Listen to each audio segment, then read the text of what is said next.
Kwa kuthamini juhudi na wema katika harakati za kuendeleza wito wa Mwenyezi Mungu wa kufikisha dawa kwa umma, leo tunakuleteni historia ya Sheikh Nyundo. Nafsi ilipoiona dunia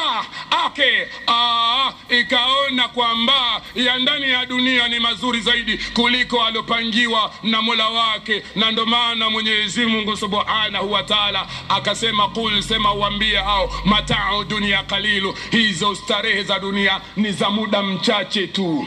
Wal akhiratu khairun liman ittaqa, na akhira itakuwa bora zaidi kwa wale ambao wenye kumcha Mwenyezi Mungu Subhanahu wa Ta'ala. Wala tudhlamuna fatila, wala mtu atudhulumiwa hata sehemu ya unyuzi wa koko yatende. Hiyo ni sauti mashuhuri katika masikio ya Uislamu wa leo, kwani kwa juhudi zake za dawa sauti hiyo imeenea katika maredio, televisheni na mitandao mingine.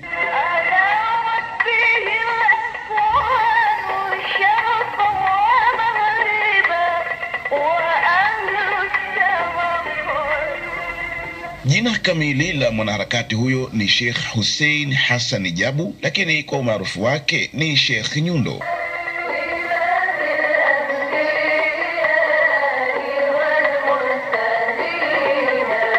Sheikh Nyundo amezaliwa katika mtaa wa Makadara mjini Unguja mwaka 1970 mwafaka na mwaka 1391 Hijria, akiwa mtoto wa tatu kati ya ndugu 7 kwa upande wa mama na 7 kwa upande wa baba. Jina la mama yake mpendwa huyo wa umma ni Bibi Amina binti Hussein bin Abdullah, mwenye asili ya huko Muyuni, mkoa wa Kusini Unguja.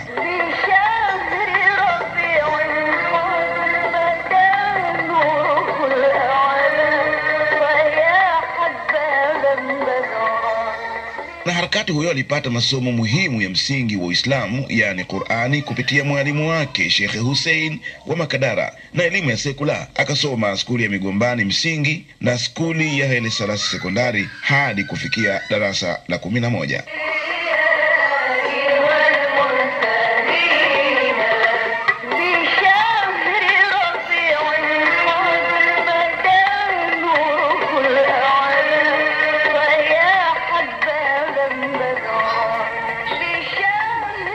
Ama upande wa elimu ya dini, Sheikh Hussein Hassan Nyundo hana historia ya kuzama katika elimu za Kiislamu, lakini alikuzwa sana na mke wake mkubwa Bi Zenu Hassan katika kusoma Qur'ani na pia kupitia ushiriki wake katika shughuli za tabligh kwenye taasisi ya Fi Sabilillah Tabligh Fuoni Migombani Zanzibar, na katika mikutano ya ijtimai za kitaifa na kimataifa.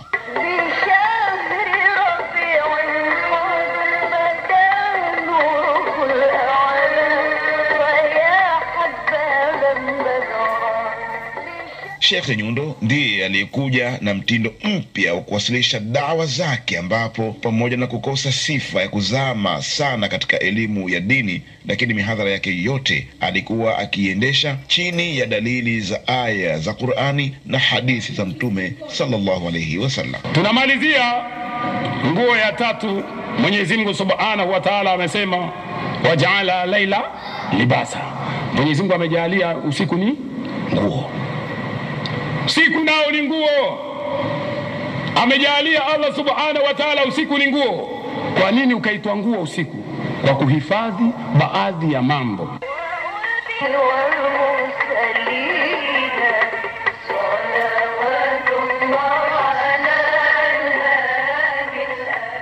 Sheikh Nyundo alifanya kazi za biashara ya kuuza chicha, baadaye kujiunga na jeshi la polisi na akawa driver, na hatimaye kuacha kazi ya polisi na kubaki katika harakati za dawa na matibabu ya kisunna.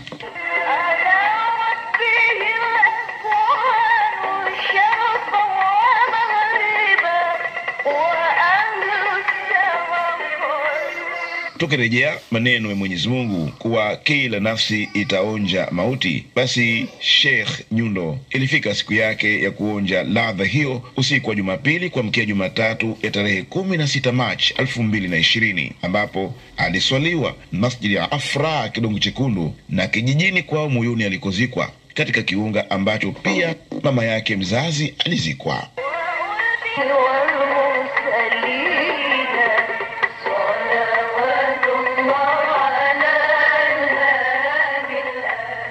Sheikh Hussein Nyundo alidiriki kuoa jumla ya wake 8 mmoja na kubahatika kupata watoto 11, lakini wake waliomkalia kizuka ni wake 4.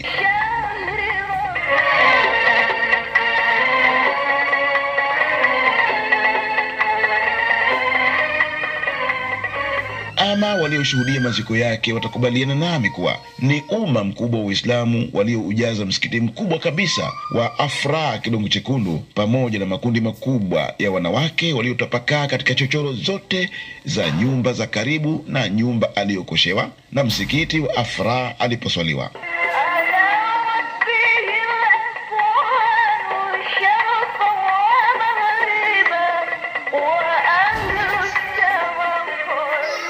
Lakini pia pamoja na kuzikwa siku ya mvua na nje ya mji huko Muyuni Meli 30, kijiji hicho kilijazwa na umma wa Uislamu waliokwenda kusindikiza jeneza lake.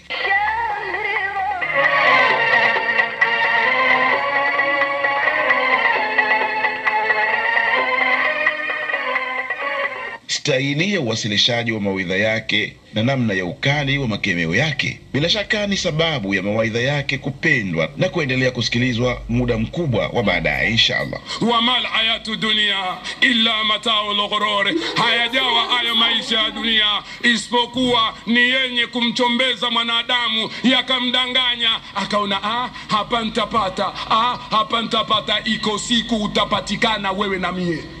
Kama kupata basi upate yale ambayo anayotaka Allah, hukuyapata yale anayotaka Allah, wewe na mimi tumefilisika. Mwanadamu anapenda ziada, anapenda kuzidishiwa. Atake nda dukani, basi atanyongeza, ndo nishanunua sana, basi atakuniongeza. Lile jambo la maumbile, mwanadamu anapenda azidishiwe, hapendi kwanza apunguziwe. Na ndo maana anapopunguziwa asije akakufuruka, ambiwa afanye dua itakapotokezea kwamba yumo ndani ya mtihani. Wala nabluwannakum bishay'in min al-khawf wal-ju'i wa naqsin min al-amwal wal-anfusi wath-thamarat. Ikaja neno mbele aingie kwenye ibada, kwa sababu kaona vitu vimepungua. Mwanadamu kitu kikipungua anachukia, ana hasira, anaweza kumtukana hata Mola wake. Tunamuomba Mwenyezi Mungu amkuzie kheri zake mwanaharakati huyo wa Kiislamu, atujalie na sisi tupite njia za kheri na kupata khatma njema, amin.